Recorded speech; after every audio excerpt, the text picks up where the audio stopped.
여러분, 만일에 어떤 사람이 말이에요, 나무 위에 올라가서 738일을 버텼다면, 그것도 젊은 여청년이 나무 위에 올라가서 738일은 뭐예요? 2년하고도 좀 넘는 시간이잖아요. 그럼 여러분은 어떻게 생각하시겠어요? 정말 대단한 뭔가 사연이 있겠거니 그렇게 생각되어지잖아요. 나무 위의 여자라는 책이 있습니다. 이 책에 보면 1997년 12월 10일에 줄리아 버터플라이 힐이라는 23살 난 이 여청년이 61m의 나무 위에 올라갑니다. 미국 캘리포니아 북서부 지방에 보면 거기에 벌목 위기에 처한 1000년이 넘은 삼나무 루나를 지키기 위해서 나무 위에 올라가게 되어집니다. 여러분, 이 나무는 열대 어떤 온대 우림 어떤 그런 나무로서 이 최대 수령이 말이에요, 많게는 조사된 바에 의하면 10,000년까지도 자라는, 엄청나죠. 그리고 하나님께서 지으신 피조물 가운데 부피는 모르겠지만 길이로는 제일 큰 피조물에 해당되어진다고 합니다. 그 위에서 정말 믿기 어려울 정도로 738일 동안 이 줄리아는 벌목 회사인 퍼시픽 럼버에 맞서서 그 나무 위에서 버티는 것. 자, 이런 모습으로 버텼습니다. 보여주시죠. 738일.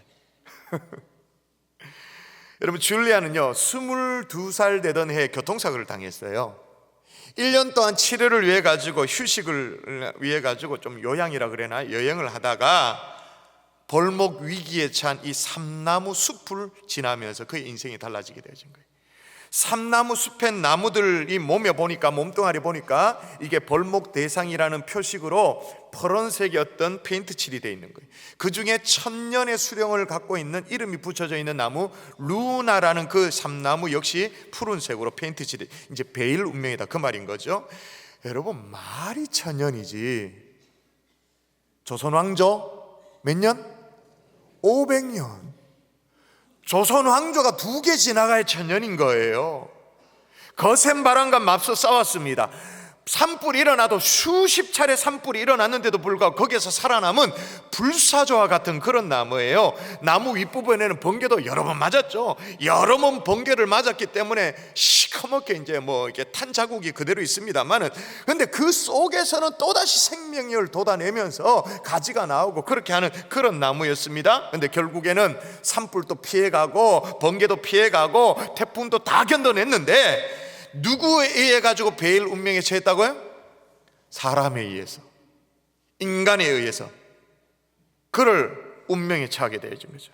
그래서 줄리아는 이 루나를 지키기 위해 가지고 자신의 몸을 아끼지 않아요. 61m가 되어지는 높이 올라가지고는 가로 1.8m, 세로 2.4m의 오두막을 짓고 거기에서 추위와 공포와 또 세상의 무관심, 사람들의 무관심과 이제 싸워 그렇게 되어지는 거죠. 가히 60m 높이에서 불어닥치는 바람은요 공포였대요. 60m 높이, 그러면 가늠이 잘 안 돼요. 여러분, 본당 여기서 여기까지 저 높이 얼마쯤 될까요? 이것도 꽤 천장이 높지만 이게 어림잡 한 10몇 미터 될라나? 20m는 안 되겠죠 이거, 그죠? 안 재봤습니다만은 3배가 넘죠. 60m 높이에서 불어닥치는 바람은 정말 공포였대요. 거기에다 추위, 그리고 여러 가지 폭풍 후 끔찍했고 생존을 위협하기에 충분했답니다. 그리고 더 중요한 건 뭐냐, 나무를 베려던 이 벌목 회사 있잖아요, 퍼시픽 럼버. 그 회사에서 그 루나 나무 위에 뭘 띄웠냐면 헬리콥터를 띄운 거예요. 헬리콥터 밑에 바람을 막 그렇게 위협을 한 거예요. 그럼에도 불구하고 줄리아는 굴하지 않았어요. 결국 어떻게 됐냐, 나무 위에 올라간 지 2년이 지나서 1999년 12월 18일에 연방정부, 그러니까 캘리포니아 정부죠, 연방정부가 벌목 회사인 퍼시픽 럼버에 4억 9천만 달러, 어마어마한 돈으로 보상을 해주고 회사가 벌목하려고 계획했던 4,000헥타르의 이 삼나무 숲을 보존지역으로 설정하게 되어진 거예요. 그리고 1000년이 넘은 그 삼나무 있잖아요, 올라간 그 나무 루나는 영구히 보존한다라는 공식 서류에 서명이 된 것을 확인하고 이제 나무에서 내려오게 되어진 것입니다. 여러분, 본데 이 줄리아라는 이 여청년이요 대단한 환경운동가나 그런 게 아니었대요. 그리고 뭐 자기가 뭘 하면 내가 하는 걸 사람들이 알아봐줘야 된다라는 그런 스스로를 내세우는 그런 스타일도 아니었대요. 그냥 그저 트레일을 타고 이제 움직여 다니면서 전국을 순회하면서 목회하시던 아버지, 그러니까 아버님이 목사님이셨어요. 전국을 순회하면서 전도하던 그 아버지를 따라다니면서 어려서부터 생명의 가치가 어떤 것인지를 깨달아 알았었던 거죠. 그리고 소중한 것을 지키기 위해서는 대가를 지불해야 된다라는 그 평범한 진리 정도를 아는 정도였지 뭐 대단한 사람이 아니었어요. 그런데 여러분, 오늘 본문에 보니까, 오늘 본문에도 나무에 올라가서 내려오지 않는 사람이 있습니다. 또 있습니다. 마치 줄리아처럼 삼나무 위에 올라간 그 줄리아에게 내려오라고 사람들이 뭐 그렇게 얘기했잖아요. 오늘도 마찬가지, 사람들이 내려오라고 설득하고 회유하고 심지어는 조롱까지 합니다. 같이 한번 읽어볼까요? 같이 읽습니다. 시작. 내가 너를 구원하여 십자가에서 내려오라 하고 내려오래요. 이게 한 번이 아니에요. 그 다음 제가 읽어볼게요. 이스라엘 왕 그리스도가 지금 십자가에서 내려와 우리가 보고 믿게 할지어다. 내려온 걸 보고 믿게 해라. 그럼에도 불구하고 끝내 내려오지 않은 분, 이분이 누구시죠? 예수 그리스도. 왜 내려오지 않으셨을까요? 오늘 12월 1일입니다 올 한 해 이제 마지막 한 달을 지나는 이 시점에서 우리 기독교 신앙의 가장 원점이라고 말할 수 있는 이 십자가로 돌아가자고요. 가장 기본인 십자가로 돌아가서 십자가에 달리신 주님을 묵상하면서 올 한 해를 마무리하는 저와 여러분 될 수 있기를 주 예수의 이름으로 축원합니다. 왜 십자가에서 내려오지 않으셨는가?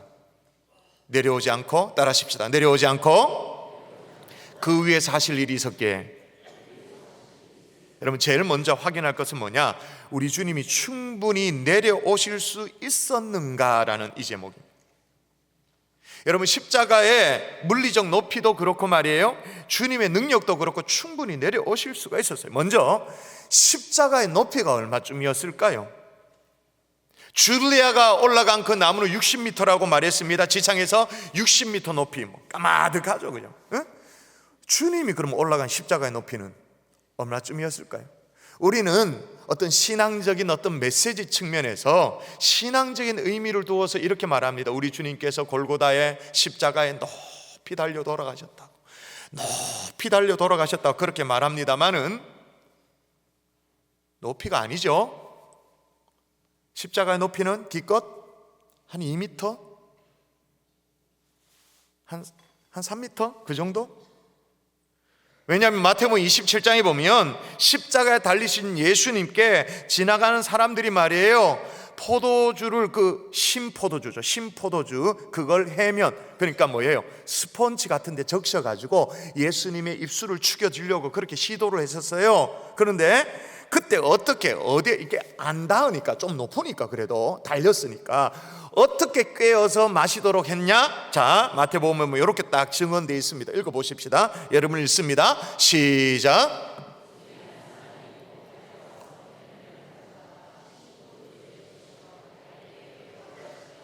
예, 신포도주 적시어 어디에 꿰어 마시게 하거늘?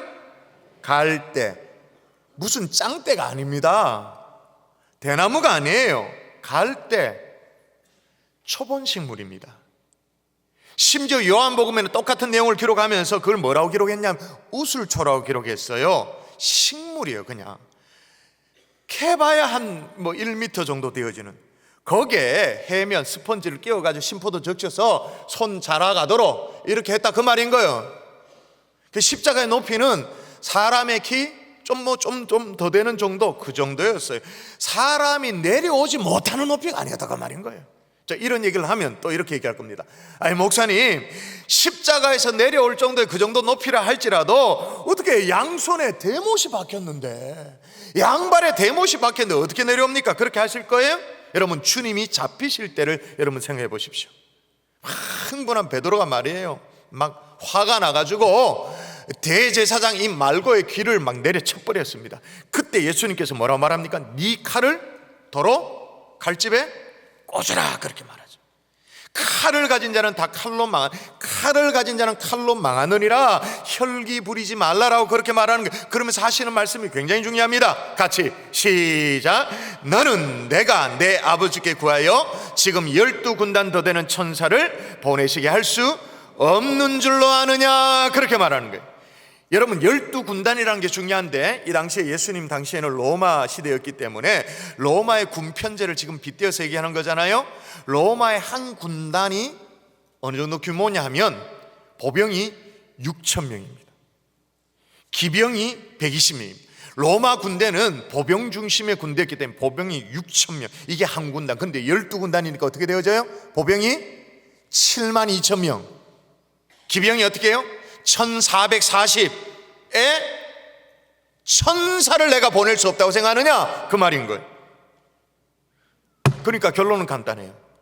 우리 주님은 십자가에서 못 내려온 게 아니에요. 의지를 가지고 안 내려오신 거예요.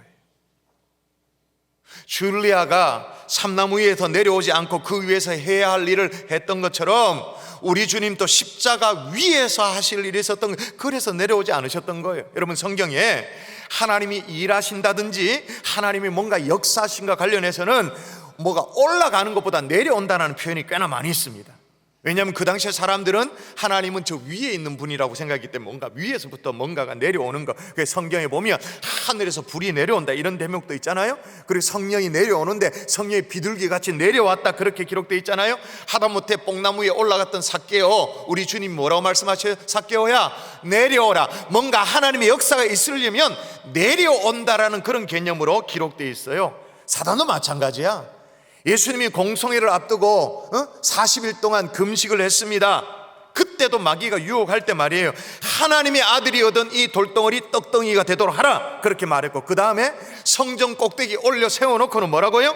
하나님의 아들이거든 뛰어 내리라, 그렇게 말해요.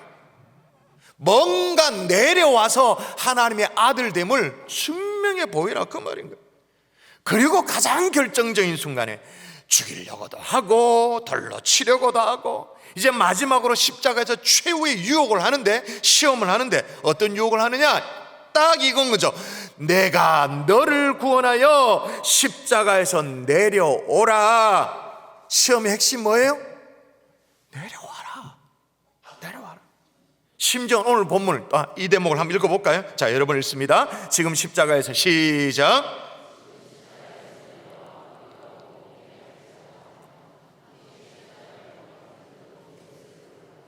함께 십자가에 못 박힌 자들, 예수를 욕했다 그렇게 말합니다. 함께 십자가에 못 박힌 자들이 누구예요?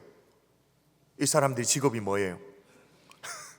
직업이라고 말하면 좀 이상하죠. 강도, 그죠? 강도들도 예수를 욕했대요. 그 모멸감. 강도가 하나님의 아들, 다시 말하면 하나님을 욕하는 거예요. 그 모멸감, 말로 다 할 수 없는 자존심, 그걸 건드려가면서 뭐라고 말하고 있냐면 이 얘기예요.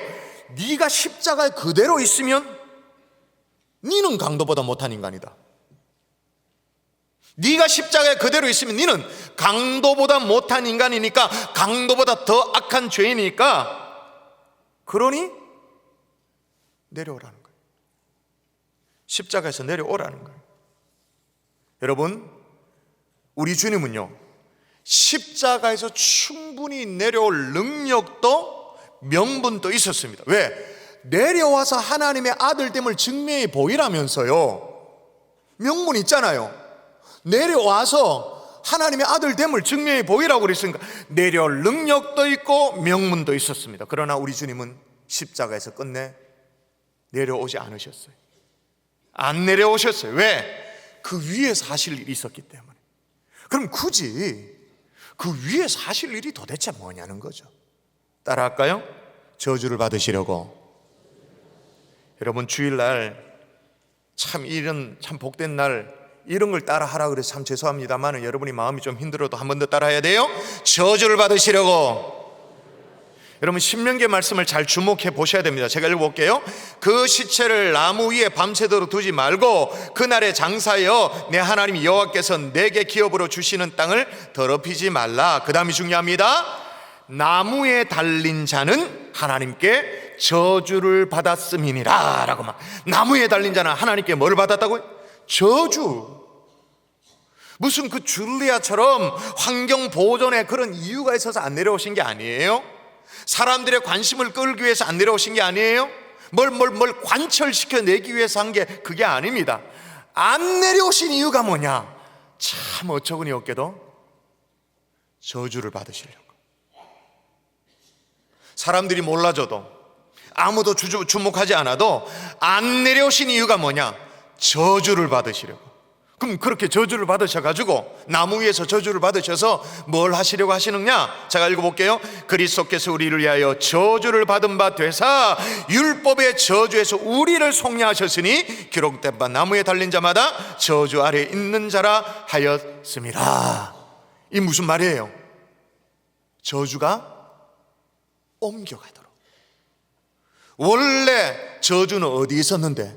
우리 속에 있었는데, 우리가 저주 아래에 놓였는데 십자가에서 대신 내려오지 않으시고 저주를 받으심으로 말미암아 우리 속에 있는 저주가 옮겨가도록 하기 위해서, 그래서 속량하도록 하기 위해서. 그럼 여러분, 우리 주님이 십자가에서 안 내려오신 이유는 내 때문이네요. 누가 저주를 받아야 된다고요? 내가. 우리 때문에 십자가에서 안 내려오신 거죠. 여러분, 속량이란 말이 좀 어려워요. 속량, 한자말이 이렇습니다. 속잘 속, 어질 양입니다. 속량. 원래 뜻이 뭐냐면 값을 받고 종을 풀어줘서 양민이 되게 한다라는 의미가 있습니다. 아니, 값을 받고 종을 풀어준다? 내가 어디 종인데? 내가 대한민국 시민이고 자유민이, 내가 어디 종인데? 여러분, 우린 다 종이었습니다. 지금 또 종처럼 막 끌려다니는 인생을 사는 사람이 있을 수 있을 거예요. 죄의 종, 마귀의 종, 육신의 종, 벌떡벌떡거리는 정욕의 종, 욕심의 종, 자기의, 이 의의 종, 고집의 종, 지긋지긋한 종이었어요. 지금도 욕망에 이끌려 살고 있는, 그래서 저주를 받아 마땅한 게 우리죠. 그런데 대신 그 저주를 십자가에서 대신 지심으로 말미암아 뭐가 되도록? 속죄할 속이 되도록 하시는 거죠. 그래서 뭐가 되도록? 량이 되는 거죠. 어떻게? 어질 양이 되도록, 어진 하나님의 백성이 되도록, 착한 하나님의 자녀가 되도록, 어질 양이 이루어지도록 하나님이 하시는 거예요. 여러분, 어니스트 고든이라는 사람이 있는데 유명한 작가입니다. 목사이면서 작가인데 이분이 2차 세전에 참전을 했어요. 영국군으로 참전을 했을 겁니다. 태국에서 일본의 포로가 되어졌습니다. 고생을 했습니다. 그 고생한 모든 풀스토리가 책으로 나왔죠. 콰이 골짜기를 지나라는 또는 콰인 계곡을 지나라고 번역이 됐는데, 소설보다 더 중요한 게 영화입니다. 영화 한 번씩 보셨을 거예요. 콰이어 강의 다리라는 영화입니다. 콰이어 강의 다리. 그 영화 속 스토리가 좀 정리된 영상이 있는데, 여러분, 속량의 의미가 뭔지를 그래도 좀 설명하는 영상입니다. 한번 보여주시죠.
사람도요, 누군가를 위해 이렇게 숭고한 대신 희생을 당하기도 합니다. 마치 앞서 스스로 자수한 포로처럼 말이에요. 그런데 완전한 속량을 이룰 수는 없습니다. 그러나 예수님은 달라요. 예수님은 하나님의 아들이셨습니다. 그분은 한 점 죄도 없으신 분이셨습니다. 그럼에도 불구하고 콰이어 강의 다리에 나오는 어떤 대신 희생당한 포로처럼 죄인된 우리를 대신해서 저주를 받으셨던 거예요. 그 저주를 받기 위해서 십자가에서 내려오실 수가 없었던 거예요. 한 줌도 안 되는 인간들이면, 한 줌이 뭐예요? 티끌도 안 되는 인간들이 와서 온갖 조롱을 하고 멸시를 퍼부어도, 심지어 강도 취급을 해도, 지난 사람은 머리를 흔들어대고 그렇게 모욕을 해도 십자가에서 내려오지 않으셨던 거예요. 왜? 저주 받으시려고. 근데 안타깝게도 교회 안에 어떤 사람들은 이 십자가를 너무 몰라요. 모른다라는 말이 예수님이 십자가에 달려 돌아요, 그걸 모른다는 게 아니고 십자가에 담긴 그 영적인 의미와 은혜를 너무나도 모른다고 말이에요. 1863년도에 있었던 일입니다. 링컨이 새 벽두에 노예 해방을 공식적으로 선언을 했습니다. 그리고 그 선언으로 말미암아 링컨은 괴한에 의해서 이제 피살을 당하게 되어지죠. 자기 생명을 흑인들의 인권과 자유와 평화를 위해서 바쳤습니다. 아마 흑인들은 평생 이 아브라함 링컨의 은혜를 생각하며 그렇게 살았으리라 생각되어지는데, 그렇게 링컨이 노예 해방을 선언하고 괴한에 의해서 피습을 당해 죽고, 그리고 난 뒤에 수년이 흘렀어요. 그런데도 저 남부에 대농장에 여전히 흑인들이 노예 생활을 하고 있는 거예요. 어떤 역사학자가 그 알라바마 거기에 어떤 흑인들을 붙들고 물었어요. 당신은 링컨을 모릅니까? 라고 물었어요. 대답, 안 돼요. 링컨을 알고 링컨이 했다라는, 우리를 해방시켰다라는 흑인 노예 해방의 얘기도 들었다라는 거. 근데 그 다음 말이 참 의미심. 근데 우리는 해방이 뭔지를 모릅니다. 해방이 뭔지를 모릅니다. 링컨도 알고 흑인 노예 해방이라는 얘기도 들었는데 해방이 뭔지를 모릅니다. 놀란 얘기 아니에요? 이 노예들의 그 무지함을 농장 주인들이 최대한 악용해 먹은 거예요. 똑같습니다. 오늘 마귀도 철저하게 이용해 먹습니다. 교회 그냥 댕기라. 경사 3부에 댕기라. 직분 유지해라. 십자가에서 대신 저주받으신 예수 그리스도의 십자가, 그거는 좀 몰라도 된다. 십자가 앞으로 더 한 발짝 나아가려면 그 문을 꽁꽁 걸어 잠궈버리는 거예요, 마귀가. 그래서 우리를 속이는 거예요. 또 한 부류는 어떤 부류가 있냐, 너무 많이 들어가지고 둔감해진 거예요. 모태신앙, 어릴 때부터 주일학교 때부터 듣고 또 들어가지고 잘 다 한다는 거 다. 그래서 처음에는 주님이 나를 위해서 십자가에 대신 저주받았다, 이 사실에 막 감격도 하고 남 부끄러운 줄 모르고 눈물을 철철 흘리기도 하고 가슴이 뜨거워가지고 헌신을 다짐하기도 하고, 정말 목돈을 주님 앞에 들어서 헌금도 드리고, 나를 저주 가운데서 죽으신 그 저주 가운데서 살리기 위해서 죽으신 주님이 너무 고마워서 찬송도 막 가슴에 있는 찬송을 불렀는데, 이제는 다 흘러간 노래들이에요. 덤덤해진 거예요. 뭐예요? 병든 거죠. 병든 거예요. 어떻게 그 병든 자리에서 회복할 수 있을까요? 우리를 위해 저주의 나무 십자가에서 내려오지 않는 주님을 어떻게 하면 이 가슴으로 다시 느낄 수 있나요? 여러분, 우리가 즐겨 부르는 찬송가 가운데 맹인 작사가가 있어요. 유명한 크로스비라는 사람이 있습니다. 그분이 작가 한 중에 찬송가 240장에 보면 어느 정도의 해결책이 제시되어 있습니다. 가사를 제가 소개해드리면, 주가 맡긴 모든 역사 힘을 다해 바치고, 또 밝고 밝은 그 아침을 맞을 때 요단강을 건너가서 주의 손을 붙잡고 기쁨으로 주의 얼굴을 배우리. 나의 주를 내가 그의 곁에 서서 배우며, 나의 주를 손에 못자국을 보아 알겠네. 가슴 찡한 가사잖아요. 나의 주를 내가 그의 곁에 서서 배우며, 나의 주를 뭘 보호한다고요? 손에 못자국을 보호한다. 머리로 안다 그게 아니고 손에 못자국을 보호하는 하나님의 종들 될 수 있기를 주 예수의 이름으로 축원합니다. 마지막으로 한 가지 더. 왜 십자가에 내려오지 않으셨는가? 자기를 구원할 필요가 없었기 때문이에요. 자, 오늘 네가 너를 구원하여 십자가에서 내려오라라고 그렇게 말했습니다. 사람들이 십자가에서 내려오라고 얘기한 이유가 뭐냐면 너를 구원하기 위해서라도 십자가에서 내려와야 될 거 아니냐 그렇게 말하는 거예요. 사람들은 착각한 것이 뭐냐? 예수님이 구원이 필요한 존재라고 착각을 했던 거예요. 그 다음 절도 보세요. 자, 여러분 한번 읽어볼까요? 그와 같이 읽습니다. 시작.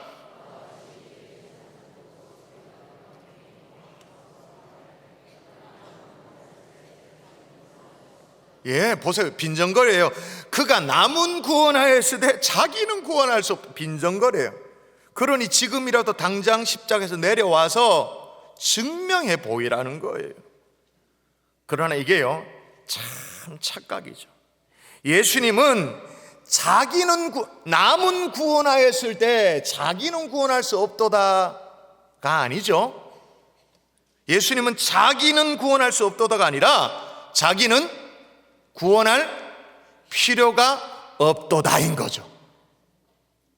자기는 구원할 수 없도다가 아니라 자기를 구원할 필요가 없도다가 정답인 거예요. 여러분, 우리끼리는요 그런 얘기 하잖아요. 종이 중이 자기 머리를 못 깎는다 그렇게 말합니다. 자기 스스로 자기 문제를 해결하지 못한다 그 말이에요.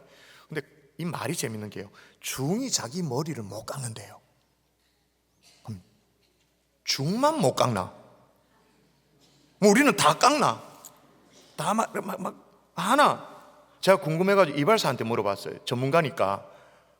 아저씨는 아저씨 머리 아저씨가 깎으세요? 아니라는 거예요. 옆집 이발소에 간다는 거예요. 무슨 얘기예요? 자기 문제를 자기가 해결하지 못하는 게 있단 말이에요.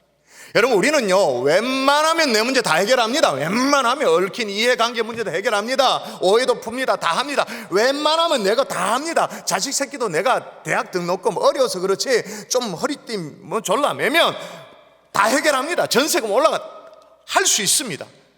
그런데 내 스스로 해결 못하는 문제는, 나의 구원 문제는 해결 못합니다. 이거는 머리 못 깎습니다. 그러나 예수님은 구원 받으실 필요가 없으신 분이었어요. 왜? 우리 주님은 구원자이기 때문에. 아멘이십니까?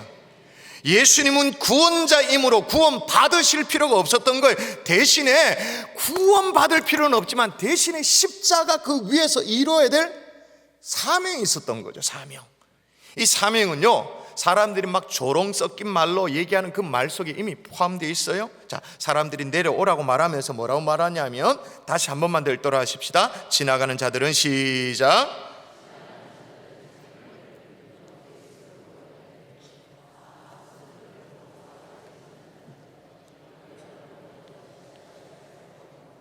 예, 그 속에 다는 아하 성전을 헐고 사흘에 짓는다는 자요. 이 말은 사실은 예수님을 조롱하기 위해서 하는 말입니다만 그 안에 진실이 담겨져 있어요. 실제로 예수님이 사역하실 때 그래 말씀하셨어요. 예수께서 대답하여 이르시되 너희가 이 성전을 헐라 내가 사흘 3 이렇게 해야 되죠. 3일 만에 사흘 동안 일으키리라 라고. 이 말에 사람들이 막 흥분한 거예요. 우리가 이 성전을 지으려고 46년을 생고생했는데 뭘 헐어? 3일 만에 다시 지어? 신성모독이라는 거예요. 그래서 막 사람들이 흥분해가지고 예수 저거 죽여버려야 된다고 막 그렇게 했죠. 그러나 예수님이 뭘 의미하면서 말씀하신지는 사람들이 죽었다 깨어나도 몰랐죠. 뭐 어떤 의미였어요? 그러나 예수는 성전된 자기 육체를 가리켜 그 성전, 건물을 얘기한 게 아니고 진짜 성전, 자기 육체를 가리켜 말씀하신 것이다. 저주 가운데 자기 몸을 내어줌으로 말미암아 그렇게 허물어지는 자기 성전, 이 몸, 이걸 얘기한 그 의미를 당최 몰랐던 거죠. 그리고 성경 곳곳에 죽으시고 사흘 만에 다시 살아난다고 예언되어 있어요. 이는 제자들을 가르치시고 또 인자가 사람들에게 손에 넘겨져 죽임을 당하고 죽은 지 3일 만에 살아나리라. 할렐루야. 십자가에서 저주를 받아 내어줌으로 말미암아 자기 육신 성전이 허물어지고 3일 만에 다시 짓는 성전은 뭐예요? 예수 그리스도의 부활을 얘기하는 거죠. 다시 지어지는 성전의 사명, 허물어졌지만 죽음을 깨고 죽음을 이기고 다시 지어지는 이 성전의 사명, 이 사명을 감당하기 위해서 십자가에서 내려올 수가 없었던 거죠. 말씀의 길로 맺읍시다. 저와 여러분은 예수 그리스도를 따라가는 주님의 제자들인 줄 믿습니다. 아멘이시죠?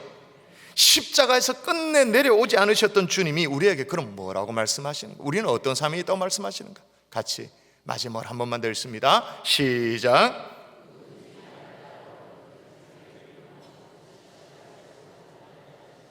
십자가를 지고 나를 따를 것이니라.